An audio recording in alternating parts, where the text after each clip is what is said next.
প্রতীক হলুদ রাঙা সরিষা ফুলের কথা। শীত আর সরিষা ফুল যেন একে অপরের পরিপূরক।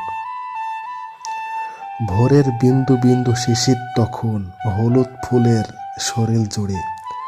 সূর্য ওঠার সাথে সাথে মুক্তার মতো ঝিকমিকে শিশির কণা গড়িয়ে নামে। সকালের রোদে ঝলমল করতে থাকে মাঠ ভর্তি হলুদ সরিষা ফুল। যতদূর চোখ যায় কেবল হলুদ আর হলুদ। ধীরে ধীরে বেলা গড়িয়ে নামে বিকেল। বিকেলের কন্যা সুন্দর আলোয় হলুদ ফুলগুলো যেন আরো সুন্দর হয়ে ওঠে। মিষ্টি বাতাসে দুলে দুলে ওঠে ফুলের ডগা। ফিরে আসতে শুরু করে শিশিরের দল, জমিয়ে বসে ফুলে।